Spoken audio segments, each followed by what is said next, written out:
հնարավոր ներդրումային ծրագրերը, դրանց հնարավորությունները հիմա մենք բազմաթիվ ուսումնասիրություններ ենք անում, նաև զուգահեռ աշխատանք ենք տանում եւ եթե նկատել եք օրեր առաջ օրինակ ես հանդիպել եմ Starbucks ցանցի տարածաշրջանային տնօրենի հետ, այսինքն նաև այդ մակարդակում լոկալ տեղային մակարդակում խոշոր բրենդների հետ եւ արդեն պետական մակարդակում եթե այդ մակարդակում եւս քննարկենք հնարավոր ներդրումային ծրագրերը այս առումով մենք եւս ուսումնասիրում ենք ամերիկյան հնարավոր ներդրումների տեղերը, չափերը, ինչպես նաեւ եւ հուշում ենք գործընկերներին, որ այստեղ օրինակ այս բրենդը կարող է ներկայանալ, այս ոլորտում շուկայի հնարավորությունները այսքան են։ Մենք ինքներս ենք անում շուկայի տարողության գնահատում, գործընկերները իրենք եւս գալիս են եւ մի երկուսն էլ կա, որոնք ուղղակի ընթացքի մեջ են եւ բրենդի հետ պայմանավորվածության արդյունքում, այսպես ասած, չենք հայտարարում դրա մասին, խոսում ենք այն մասին միայն, որոնք որ ինքը բրենդը համաձայն է, կամ ինչ-որ մի փուլի ենք հասել, որ իրենք արդեն ենթադրաբար ամենայն հավանականությամբ գալու են եւ դրա մասին սկսում են խոսել, կա նաեւ այլ դեպքեր, երբ որ օրինակ ակտիվ օրինակ շուկայի հետազոտություն է իրականացվում խորքային, որպեսզի մեր շուկայի տարողությունը հասկանան, իրենց բրենդի հնարավորությունները, շահութաբերությունը, մեր ուրեմն հնարավոր այսպես ասած գնողունակության չափ, այսինքն տարբեր ցուցանիշներ, որոնց արդյունքում այդ ընկերությունները կարողանան գալ Հայաստան։ Այս առումով աշխատանքները կատարվում են տարբեր ձևաչափերով եւ հրապարակային եւ երբեմն նաեւ ոչ հրապարակային, բայց դա արդեն մասնավոր ընկերությունների ցանկությունն է։ Ընկերությունների մասն եք արդեն խոսում, բայց ամենայն որ դեռևս բազմաթիվ դետալներ քննարկված չէ ճանապարհի հետ կապված։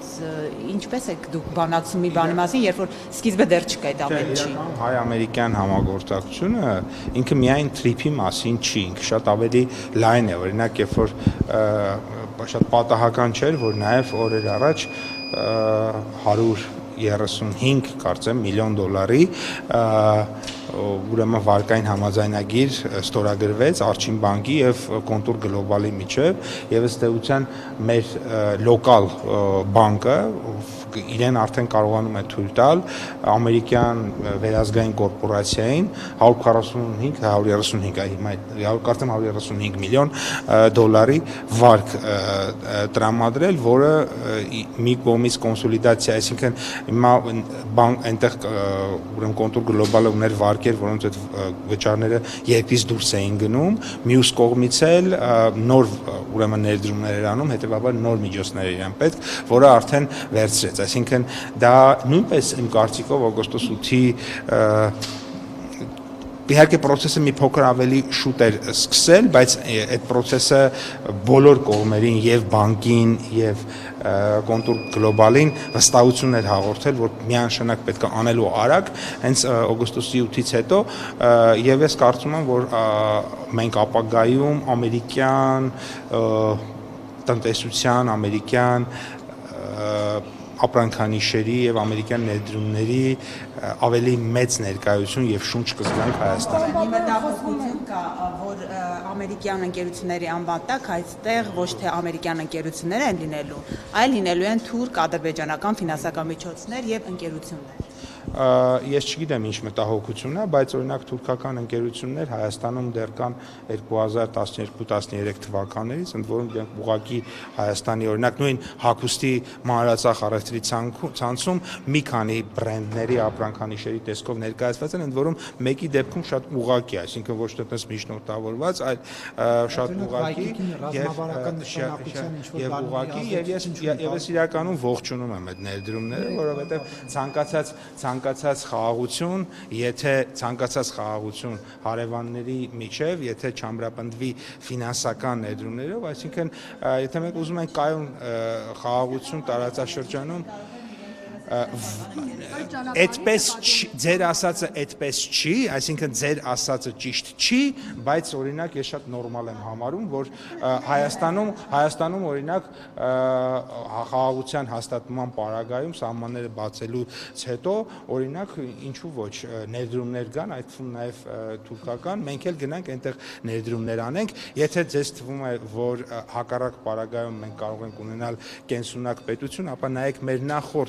մեր պետության նախորդ 3 տասնամյակների պատմությունը։ Պապայան ներողություն։ Այսինքն այդ ճանապարհի հայ վերահսկողության առումով ձեզ համար խնդիր չէ, որ թուրքական ընկերություն լինի, որովհետև երրորդ ընկերություն։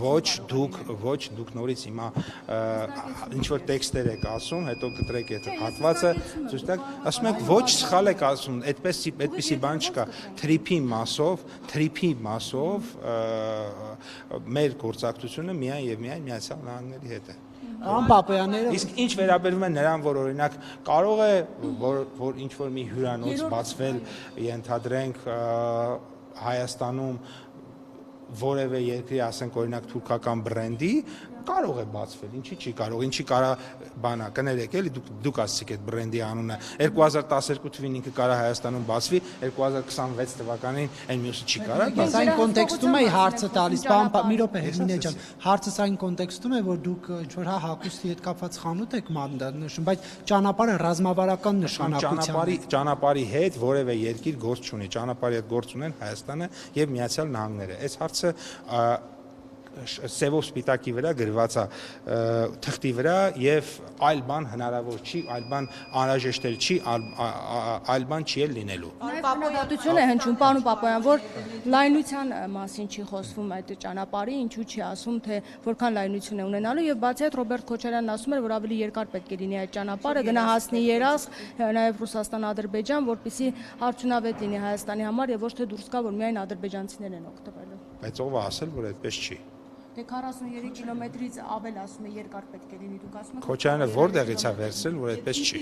Դե ներկայացրած չափերի։ մի մեծ քարտեզ դրել էր դիմացը եւ ասում էր։ Դե մի մեծ քարտեզ էլ դուք դրեք, դե դիմացը տեսեք, որ այդպես չի։ Հովի կաղազայններ ասա, որ եթե Երազղ ջուրսա ունեք Նախիջևանով ճանապարհ հարգելի գործընկերներ, Երազղից մինչև Նախիջևան այդ երկաթուղու կտորը մի կիլոմետրանոց փոքր հատված է։ Դա գործարկելու համար կա, դիտարկում են, հնարավոր է ինչ-որ առաջարկ լինի Միացյալ Նահանգների, որ իսկապես Հայաստանի տարածաշրջանով եք հետաքրքրված, դա անպայման գործարկվելու է, ինչ է կարծում, կարող է այն 40 քանի կիլոմետրը սարքենք, այդ մի կիլոմետրը չէ։ Ես ուղղակի ձեր հարցերը չեմ հասկանում, էլի։ Լայնություն ասում է շատ կարևոր է ճանապարհը։ Երկարությունը 42 կիլոմետր է, Ասենք, որ ասեմ 11 մետր 17 սանտիմետր, դա դες ինչ է տալու։ Որ չեք ասում դա ձեզ ինչ է տալու։ 26 սանտիմետր։ Իսկ որ չեք ասում դա ինչ է տալու։ Իսկ հաստությունը ասֆալտի ինչքան է լինելու։ 4 սանտիմետր թե 6։ Իսկ ինչ է ներդնելու Հայաստանը Թուրքիայում։ Իսկ օրինակ այս տեսախցիկի ռեզոլյուցիան ինչքան է, ես ասենք Ժորժ ջան, եկեք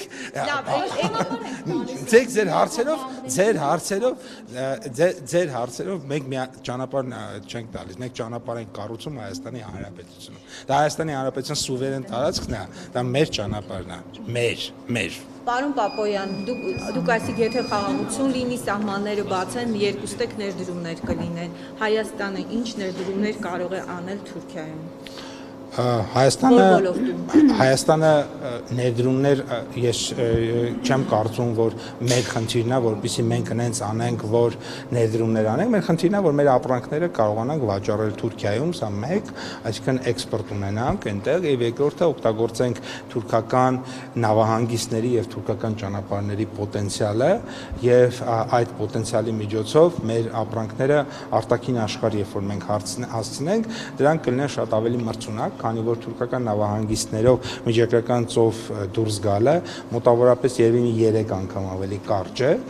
եւ որը էականորեն ազդում է տրանսպորտային ծախսերի վրա եւ հետեւաբար ապրանքների մրցունակության վրա եւ իհարկե նաեւ օգտագործելով թուրքական ցամաքային եւ ծովային հնարավորությունները, նավահանգիստներ, ճանապարհներ, Հայաստան ներմուծվող ապրանքների գները էականորեն իջեցնել եւ դրանով նաեւ ուրեմն բնականաբար եթե որոշակի ապրանքներ գան Հայաստան շատ ավելի քիչ տրանսպորտային ծախսերով, դա հնարավորություն կտա մեզ շատ տրամաբանական է, այստեղ ունենալ շատ ավելի մրցակցային միջավայր, այդվում գնանկում տեղի ունենա եւ այսպես շարունակ։ Պարոն Պապայան, նախագիծ կա արդեն Թրամփի ուղու նախագիծը կա թե ոչ։ Ես անոթ չեմ նախագծին որպես այդպեսի։ Այսինքն կառուցման աշխատանքները գործնականում այսպես չեն սկսվել, չէ՞, այդ ընկերությունները, որ դուք ասացիք, դրանք ուսումնասիրությունների փուլում են։ Տեսեք, հիմա նայեք, մենք ես ինչ որ ասում եմ, դա այդ չի նշանակում, որ մենք այդքան սպասելու ենք, չէ՞, բայց չի կարող օրինակ այսօր որոշվի, որ մենք օրինակ ճանապարհ ենք կառուցում, վաղը դրա process-ը սկսի, չէ՞, ինքը ուսումնասիրություն կան, ընկերությունները գալիս են ֆինանսավորման պայմաններ, նախագիծ, տեղանքին ծանոթացում եւ ինձ թվում է ավելի կոմպետենտ մարդիկ կան, որոնք որ կասեն, ես նման տեխնիկական հարցերի չեմ տիրապետում։ Իսկ հայ-ամերիկյան ընկերությունը ձևավորվել է արդեն, կներեք, հայ-ամերիկյան ընկերությունը արդեն ձևավորվել է։ Ես նման տեղեկություն չունեմ։ Պարոն Պապյան, ԱՊՀ-նիստում Պուտինի եւ Փաշինյանի միջև այսպես է տարաձայնությունը ԵԱՏՄ շրջանառության հետ կապված, թվերի հետ կապված, ինչու է այդպես, ըստ էության անկում է գրանցվել այդպես այդ շրջանառության մեջ։ Մենք հիշում ենք, որ ընդդիմությունը անընդհատ դեռ 2 տարի էս վերջին անընդհատ ահազանգում էր, որ այս թվերը այդ ուռճացված են, այսինքն Հայաստանում էական տնտեսական ներդրումների արդյունքում չի այդ շրջանառությունը ավելացել, դուք հակադարձում եք, որ դա այսպես սեփականաշնորհում իր իշխանությունը իրեն։ Հիմա հասկանում ենք, որ նույն ոսկու այսպես շրջանառության, ավտոմեքենաների հետ կապված ակնհայտ ընկել է այսպես ոսկին։ Այս դեպքում ճիշտ էր ընդդիմությունը, երբ ասում էր, որ այդ թվերը ուռճացված է, որով իշխանությունը ոչ թվերը ուռճացված չէր։ Թիվը ուռճացված էր, թիվը ոսկու շրջանառություն էր տեղի ունենում, որից ես անցած տարի եմ ասել, նախ անցած տարի եմ ասել, այս տարի եմ ասել։ Հայաստանը չունի ոչ մի օգուտ։ Հիմա այդ թիվը 0 էլ դառնա, մեր տնտեսական աճի վրա դրա ազդեցությունը մոտ 0-ի է, այդ թիվը դառնա 100 անգամ շատ, այդ դրա ազդեցությունը մեր տնտեսական աճի վրա մոտ 0-ի է, որովհետև դա մի բան էր, այսինքն այդ պրոդուկտը գալիս էր Հայաստան, դուք գնում եք մեկ այլ երկիր։ Ինքը ֆորմալ առումով վիճակագրական առումով թիվ է։ Ռուսաստանի համար արդյունք է էական, որովհետև ինքը բան է արտահանում։ Էմիրատների համար արդյունք է, որովհետև ինքը ստանում է։ Մեր համար ինքը ընդհանրապես վիճակագրական թիվ է։ Դրա համար որ ասում են արտահանումը, ներմուծումը, արտահանում, չէ, ոչ մի ինչ է շահել, որ մի երկու հոգի բան մաքսային հայտարարագիր կարող է լրացնում էին, մեկն էլ բան էր։ Զվարթնոցից բերում էին այնտեղ են Փարաքյարում մի հատ տեղ կար, այդ արանքում էլ հիշում եք, որ այդ 3 կիլոմետրի վրա մի հատ էլ գողություն տեղի ունեցավ։ Այդ ընթացքում ծախսված բենզինն է մեկ էլ երևի եղել։ այդ անհամաձայնությունը Նիկոլ Փաշինյանը։ Եկել իհարկե որոշ տեղափոխողներ կարող է իրենց եկամուտներ են ստացել, որոնք որ տնտեսության վրա ունեցել են 0-ին մոտ ազդեցություն, իրենց անձնական կյանքի վրա որոշակի ազդեցություն ունեցել են, բայց իրանք այդ մեջ շրջանառության մեջ այնքան փոքր բաներ են, որոնք որ ընդհանուր հանրային բարիքի վրա սահմանափակ ազդեցություն են ունեցել։ Կարող է մեկը դրա հետևանքով ռեստորան մի հատ բացել, օրինակ, եւ դա ինչ որ անուղղակի արդյունք ունեցել է, բայց մեծ հաշվով տնտեսության վրա ինքը տեսանելի որևէ արդյունք չի ունեցել։ Եվ խնդրում եմ վերջին հարցը։ Այդ 4 միլիարդ, 9 միլիարդ, տեսեք Նիկոլ Փաշինյանն ասեց 4 միլիարդ, հետո դուք հրապարակեցիք վիճակագրական ծառայությունով, որ 4 միլիարդ։ Ինչու է Ռուսաստանի նախագահը ասում, որ ավելին է, քանի որ դրանից առաջ էլ երբ Նիկոլ Փաշինյանը մեկներ էր Մոսկվա այդ ատոմայինի հետ կապված հանդիպմանը, Վլադիմիր Պուտինը ասեց 11 միլիարդ եւ այնտեղ չառարկեց Նիկոլ Փաշինյանը, որ 11 միլիարդ չի, այլ 9 միլիարդ է ընդհանուր առևտրաշրջանառություն։ Այսինքն Հայաստանն ու Ռուսաստանը տարբեր ինչ-որ թվեր են։ Հայաստանի Հանրապետության ազգային վիճակագրական ծառայությունը հրապարակում է թվեր ընդունված մեթոդաբանությամբ արդեն 30 քանի տարի է։ Հիմա թե որտեղ ինչպես են հաշվում, ես չեմ կարող ասել կամ ինչ թվեր որտեղ ինչ կա։ Մենք այլ բան չենք էլ կարող հրապարակել։ Եթե վիճակագրական ծառայությունը ասի 1 միլիարդ է, պիտի ասենք 1 միլիարդ է, ասի 11-ա, կասենք 11-ա։ Նայել ենք, տեսել ենք, չգիտեմ, 9-ա, ասել ենք 9-ա։ Չի կարող սխալվել։ Իսկ կարող սև կասա կա, պարոն Պապոյան, սև կասա կա, Վլադիմիր Պուտինը սխալմամբ սև կասայի թվերն է Ես այդպիսի բաներից չեմ հասկանում, այդ երևի դուք հասկանում եք, դրա համար այդպիսի հարցեր եք տալի, ես չգիտեմ։ Մի հարց է ոլորտի հետ կապված։ Դրա հետ կապված ներողություն, դրա հետ կապված հարց տալու համար պարտադիր չի դրա մեջ։ Այսինքն չկա նման բան։ Տերվելեսը դու ես։ Պարզապես իրականացնում ենք միջոցառումներ, որը շատ լավ իրականացնում ենք եւ այդպեսի բայց չկա հարևան երկրներում կա, մենք հիմա վակցինացիա ենք անում